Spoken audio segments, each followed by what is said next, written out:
പരിപാടിയിൽ നിന്നാണ്. ഇന്ന് കുറച്ച് ആപ്പിൾ ഉണ്ടെന്ന് വെച്ചിട്ടുണ്ട്. അതായത് ഇന്ന് ഫ്രൂട്ട്സ് കടയിലെ ഫ്രൂട്ട്സ് മേടിക്കാനായിട്ട് പോയതായിരുന്നേ. അപ്പോൾ അവിടെ കുറേ ആപ്പിൾ ഇരിക്കുന്നത്, ചെറുതായിട്ടൊക്കെ ഇങ്ങനെ എന്തെങ്കിലും കേടൊക്കെ ഉള്ളതാണ് ചെറുതായിട്ട്. അപ്പം ഞാൻ ഓർത്ത് ആപ്പിള് ഒരുപാടൊക്കെ നമുക്ക് വലിയ വിലയ്ക്ക് മേടിച്ചുകൊണ്ട് വരുന്ന ഇച്ചിരി ബുദ്ധിമുട്ടാണ്. അപ്പം അത് കാരണം ഞാൻ ഇങ്ങനെ കുഞ്ഞു കുഞ്ഞു പാടുകളേ ഉള്ളൂ. അപ്പം അത് ചെറിയ റേറ്റിന് അത് എടുത്തുകൊണ്ട് വന്നിട്ട് എന്നാൽ ഞാൻ വെച്ച് അതിൻ്റെ കേടായ ഭാഗമൊക്കെ മുറിച്ച് കളഞ്ഞിട്ട് 2 സൈസ് ആപ്പിളുണ്ട്. ഇതങ്ങനെ വലിയ കേടൊന്നും ഉള്ളതല്ല, ചെറുതായിട്ട് തൊലി വാടിയിട്ടുണ്ടെന്നേ ഉള്ളൂ, കേടൊന്നും ഉള്ളതല്ല, നല്ല ആപ്പിളുകളാണ്, കേടൊന്നും ഉള്ളതല്ല. അപ്പം ഞാൻ ഓർത്ത് ഇത് വെച്ചിട്ട് നമുക്കൊരു ജാം ഉണ്ടാക്കാമെന്ന് ഓർത്ത്. അത് വെച്ചിട്ടല്ല, ഇത് വെച്ചിട്ട് അപ്പം നമുക്ക് ജാം ഉണ്ടാക്കാം. അതിനായിട്ട് നമുക്ക് ആദ്യം ഇത് ഫുള്ള് പീൽ ചെയ്ത് ചെറിയ കഷ്ണങ്ങളാക്കി എടുക്കാം. പിന്നെ ഈ സാധനം ആർക്കെങ്കിലും അറിയാമോ? ഇതിന്റെ പേരെന്താന്ന് അറിയത്തില്ല. ഇത് ഞാനൊരു 5-6 കൊല്ലം മുമ്പ് മാർക്കറ്റിൽ നിന്ന് സാധനം മേടിച്ചോണ്ട് വന്ന് തിന്നിട്ട് എനിക്ക് ഇതിന്റെ ടേസ്റ്റ് ഒട്ടും ഇഷ്ടപ്പെട്ടില്ലായിരുന്നു. പക്ഷെ ഇപ്പം ഞാൻ സ്ഥിരമായിട്ട് മേടിക്കുന്ന ഫ്രൂട്ടാണ് ഇത്. ഇത് നല്ല അന്ന് കിട്ടിയത് എനിക്ക് അത്രയും പഴുത്തതല്ലാത്തത് കൊണ്ടായിരിക്കും അന്ന് കൊണ്ടുവന്നതിന് ഒട്ടും മധുരം ഉണ്ടായില്ല. പക്ഷെ ഇപ്പം ഞാൻ ഞങ്ങളുടെ ഫ്രൂട്ട്സ് കടയിൽ നിന്ന് സ്ഥിരമായിട്ട് മേടിക്കുന്നുണ്ട്. മിക്കവാറും എപ്പോഴും ഈ സാധനം കണ്ടാൽ ഞാൻ മേടിച്ചുകൊണ്ട് വരും. ഭയങ്കര രുചിയാണ് ഇത്. പക്ഷെ ഇതിൻ്റെ പേരെന്താന്ന് എനിക്ക് അറിയത്തില്ല. ഇത് ഞാൻ മുറിച്ച് കാണിച്ചു തരാം. എൻ്റെ ഉള്ളു കാണാൻ നല്ല രസമാണ്. എൻ്റെ ഉള്ളു കാണാൻ ഒരു പ്രത്യേക ഇതാണ്, രസമാണ്. ഡിസൈൻ ഉണ്ടാ ഇതിൻ്റെ ഉള്ളില് രസമില്ലേ കാണാൻ? ശരിക്കും ഫ്രൂട്ടിൻ്റെ പേരെന്താന്ന് അറിയത്തില്ല. ഇത് ഞാൻ മേടിച്ചിട്ട് കുറച്ച് നേരം ഫ്രിഡ്ജിൽ വെച്ചിട്ട് എടുത്തിട്ട് തിന്നപ്പോൾ ഭയങ്കര ടേസ്റ്റ് ആയിരുന്നു. ഭയങ്കര ടേസ്റ്റ് എന്ന് പറഞ്ഞാൽ അത്ര നല്ല ടേസ്റ്റാണ്. ആർക്കെങ്കിലും എൻ്റെ പേരറിയാമെങ്കിൽ പറയണേ.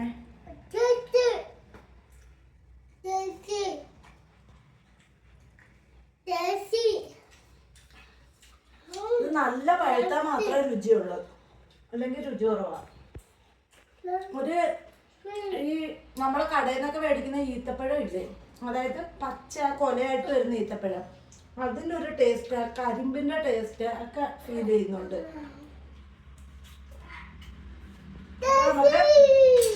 അപ്പൊ നമുക്ക് വീണ്ടും ആപ്പിളിലേക്ക് തന്നെ വരാം.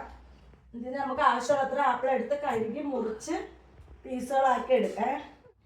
ഇത് ഇത്ര ആപ്പിളുണ്ട് അരിഞ്ഞു വെച്ചേക്കുന്നത്. ഇത് നമുക്കൊരു പാത്രത്തിലേക്ക് ഇട്ട് കൊടുക്കാം.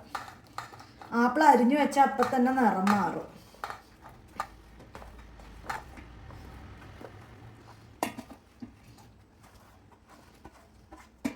ഇതിലേക്ക് നമുക്ക് ലേശം വെള്ളം ഒഴിച്ചു കൊടുക്കാം, കുറച്ച് വെള്ളം, ഒന്ന് വേവാനുള്ള വെള്ളം ഇട്ട് കൊടുക്കാം. കുറച്ച് വെള്ളം ഇട്ടിട്ടുണ്ടേ. ഇതിനൊരു 1/2 കപ്പ് വെള്ളം. ആപ്പിള് നന്നായിട്ട് വെന്തിട്ടുണ്ടേ. ഇനി ഇത് നല്ല ഉടച്ചു കൊടുക്കണം. ഈ വെള്ളം ഒന്നുകൂടെ ഒന്ന് താഴണം. ഇത് നല്ല ഉടഞ്ഞ് പേസ്റ്റ് പോലെ ആവണം ഈ ആപ്പിള്.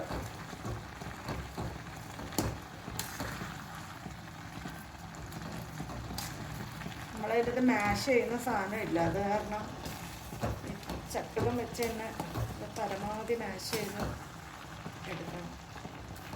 നമ്മൾ ആപ്പിളതേ ഇങ്ങനെ ആയിട്ടുണ്ടേ. ഇതിങ്ങനെ വെന്ത് വരുന്തോറും ഉടച്ച് കൊടുക്കുന്നതാണ്. ആപ്പിൾ ഇത്ര ഉടച്ച് സെറ്റാക്കി വെച്ചിട്ടുണ്ടേ. ഇനി ഇതിലേക്ക് നമുക്ക് ആദ്യം 1 കപ്പ് പഞ്ചസാര ഇട്ട് കൊടുക്കാം.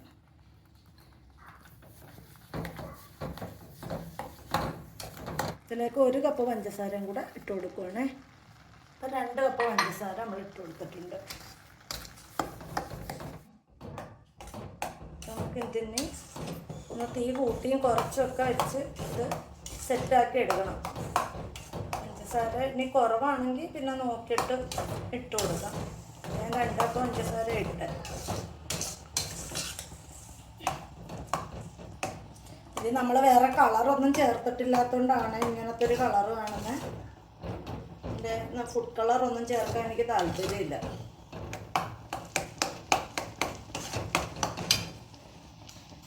ഇതൊരു കഷ്ണം പട്ടയാണ്. ഇങ്ങനെ 3-4 പീസായിട്ട് പൊട്ടിച്ചിങ്ങനെ ഇട്ട് കൊടുക്കാം.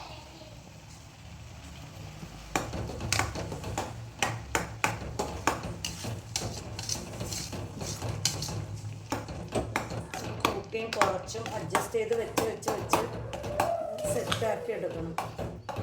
നമ്മളവിടെ ഒഴിച്ച് കഴിഞ്ഞ് കഴിഞ്ഞാൽ ആ കട്ടായിട്ട് തന്നെ ഇരിക്കുന്ന പരുവം വരെ ഇതിങ്ങനെ ഇളക്കി കൊടുത്ത് സെറ്റാക്കണം. ചെറിയ ചെറിയ തരി പോലൊക്കെ കിടപ്പുണ്ട് കേട്ടോ, മൊത്തത്തിൽ മാഷ് ചെയ്തെടുക്കാൻ പറ്റിയില്ല. അപ്പോഴൊക്കെ ആയുള്ളൂ, എങ്കിലും വേണ്ടിയില്ല. നമ്മൾ പരീക്ഷണം വിജയിക്കുമോ നോക്കാം.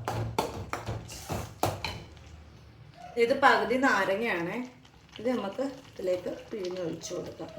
കുരു എല്ലാം മാറ്റിയിട്ട് വേണം ഒഴിക്കാൻ. നല്ല നീരുള്ള നാരങ്ങ ആയതുകൊണ്ട് ഇത്ര മതി, ഒരുപാട് പിഴിഞ്ഞ് ഒഴിക്കുന്നില്ല.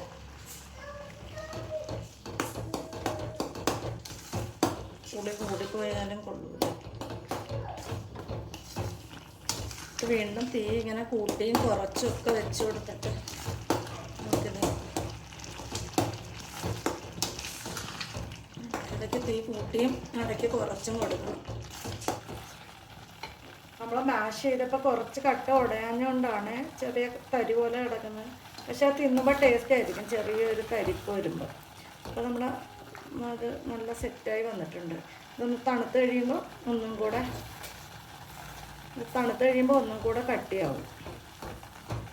നമ്മളതിനകത്ത് യാതൊരു പ്രിസർവേറ്റീവ്സ് ഒന്നും ചേർത്തിട്ടില്ല.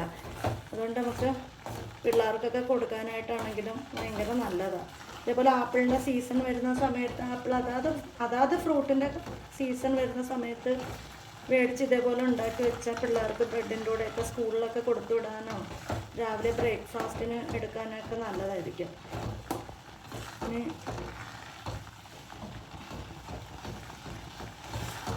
ഇത് നമുക്ക് തീ ഓഫ് ചെയ്തിട്ടേ തണുക്കാൻ വയ്ക്കാം.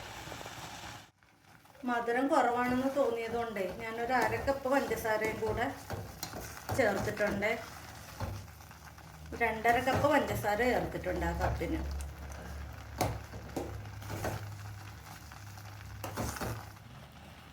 നമ്മുടെ ജാമ് സെറ്റായി വരുന്നുണ്ട്.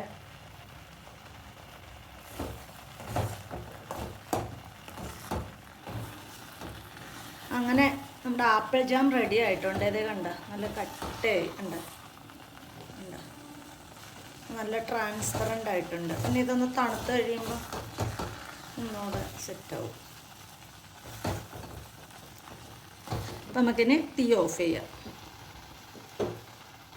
ഇനി ഇതൊന്ന് തണുക്കട്ടെ.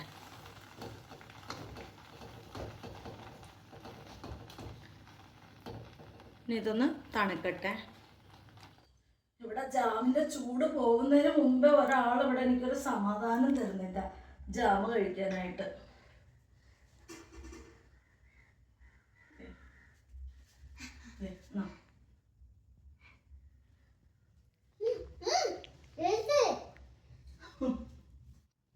എന്നിട്ട് പറയണം, ടെസ്റ്റ് ഉണ്ടോ? നല്ല ജാമാണോ? ആപ്പിൾ ജാമാണോ? ജാമിന്റെ ചൂട് ഫുള്ളായിട്ട് പോയിട്ടില്ല. പക്ഷെ എനിക്ക് ഇപ്പൊ തന്നെ ബ്രെഡും ജാമും വേണോന്ന് പറഞ്ഞിട്ട് ബഹളം വെച്ച് വന്ന് മേടിച്ചു തന്നു. എല്ലാവരുടെ അടുത്തും പറ നല്ലതാണോ അല്ലേന്ന്. നല്ലുണ്ട്. ടേസ്റ്റ് ഉണ്ടോ? ഇനി വേണ്ടല്ലോ, അതിക്ക് മതിയല്ല. ഇനി ബ്രെഡ് വേണോ? ഇനി വേണോ?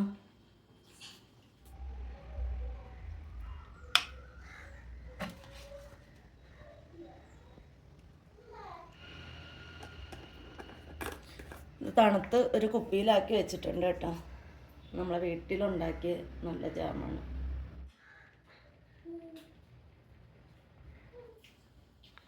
അപ്പോൾ വീഡിയോ ഇഷ്ടപ്പെട്ട ലൈക്ക് ചെയ്യുകയും ഷെയർ ചെയ്യുകയൊക്കെ വേണം കേട്ടോ. മറ്റൊരു വീഡിയോയിൽ കാണാം. ബൈ.